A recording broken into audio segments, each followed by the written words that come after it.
E aí, meus amigos, boa noite. Vamos falar um pouquinho de genética, de segunda lei de Mendel, mas vamos fazer um resumo antes da primeira para você lembrar e depois a gente fala da segunda, beleza?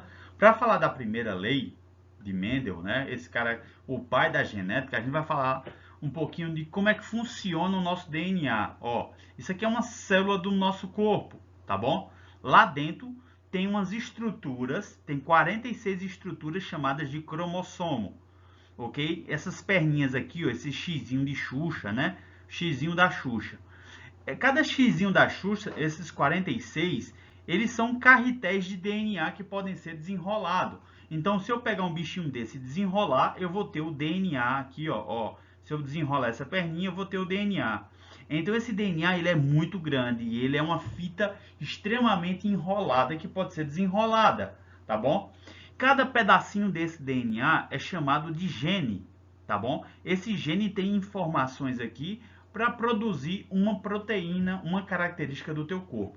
Deu para entender, galera? Então eu tenho os cromossomos que podem ser desenrolados no DNA. Cada pedaço de DNA eu tenho genes que são informações para uma característica do teu corpo. Beleza? Aqui nós temos a quantidade de cromossomos dentro de uma célula humana. São 46 cromossomos que podem ser organizados em pares, tá bom? Ó, cada parzinho aqui como se fosse uma quadrilha é chamado de par homólogo, tá bom? Porque eles são idênticos no tamanho.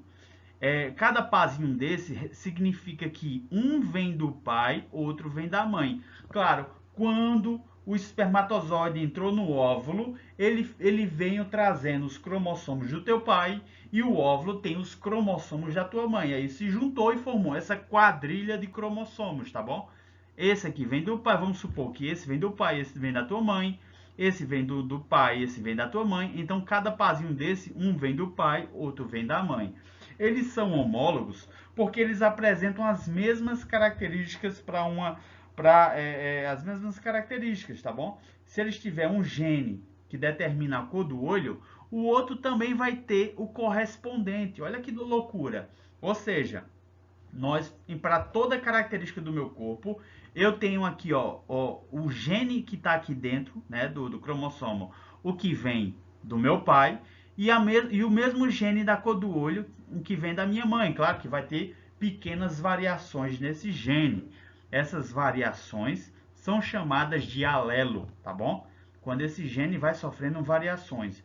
Então tá aqui, ó. Se eu tenho aqui nesse cromossomo, aqui vamos supor que aqui está dizendo que eu tenho cabelo crespo, né? O cromossomo do meu pai diz que eu tenho cabelo crespo, lá no gene. Lá da minha mãe, eu também vou ter um correspondente. Aqui está dizendo que eu vou ter cabelo, mas aí pode ser um cabelo ondulado, pode ser um cabelo liso, e aí a gente vai ter uma briga, tá bom? Entre genes, tá certo? O meu pai disse que eu tenho cabelo crespo, a minha mãe disse que eu tenho cabelo ondulado. E aí quem ganha, professor? Ah, o cabelo crespo, ele domina sobre o cabelo ondulado. Então é mais fácil a criança nascer com cabelo crespo, tá bom, galera? Então isso vai depender da característica, qual a característica dominante, quem vai dominar sobre a outra. Beleza? Então nós temos aqui, ó, essa é a representação. Eu posso representar o cromossomo dessa forma simples ou naquela forma de xizinho da Xuxa, quando ele está duplicado. Professor, para que ele vira aquele X? Ele vira aquilo para poder se dividir, para virar outra célula. Às vezes ele precisa crescer de uma célula se transformar em duas. Então ele cria aquela estrutura para poder se dividir e gerar duas células, tá bom? De uma virar duas.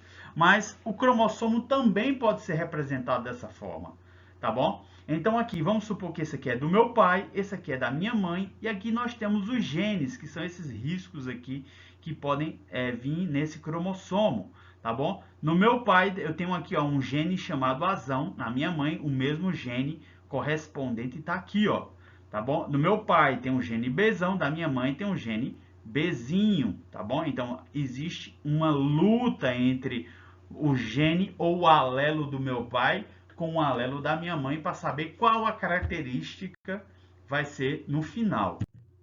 Então, a primeira lei de Mendel diz isso. Você tem dois alelos, um que vem do pai e outro que vem da mãe, que determinam uma característica do teu corpo, tá bom? Esses alelos, quando vai formar os gametas, o espermatozoide e o óvulo, eles se dividem, tá bom? Essa dupla, um vai para um espermatozoide, outro vai para outro. Professor, por que faz isso? Porque o espermatozoide ele é formado pela metade do número de cromossomos. E o óvulo também é formado pela metade do número de cromossomos. Por quê, professor? Porque quando junta 23 com 23, aí dá 46, que é a quantidade de células, desculpa, que é a quantidade de cromossomos da espécie humana, tá bom? Tem que ter 46 em cada célula. Professor, e se tiver mais? Aí vai ter um problema aí, vai ter uma doença genética, uma doença cromossômica. Beleza? Tranquilo, galera? Vamos para essa segunda lei de Mendel, que diz o seguinte, né? É a lei da segregação independente, significa que as características não dependem uma da outra. Por exemplo, existem pessoas que dobram a língua. Dobrou, beleza. E existem pessoas que não dobram a língua. Beleza. Existem pessoas que, quando dá legal, o polegar é reto. Existem pessoas que, quando dá legal, o polegar é torto. Então, nessa forma aqui, né, eu tenho dois tipos de característica e elas são independentes. Então, como é que eu posso nascer? Eu posso nascer dobrando a língua com o polegar reto, dobrando a língua com o polegar torto, tá bom? Eu posso não dobrar a língua com o polegar reto, não dobrar a língua com o polegar torto. Ou seja, a característica da língua, ela não depende da característica que determina o polegar. Professor, o que isso significa? Significa que eles estão localizados em cromossomos diferentes. Essa característica da língua está localizada em um cromossomo, enquanto essa característica do polegar está localizado em outros cromossomos, em outro par de cromossomos. Beleza? É a mesma coisa aqui, ó. Se aqui eu tenho dois pontinhos aqui, ó, esse vem do pai, esse vem da mãe, são cromossomos homólogos, quer dizer que eles são idênticos.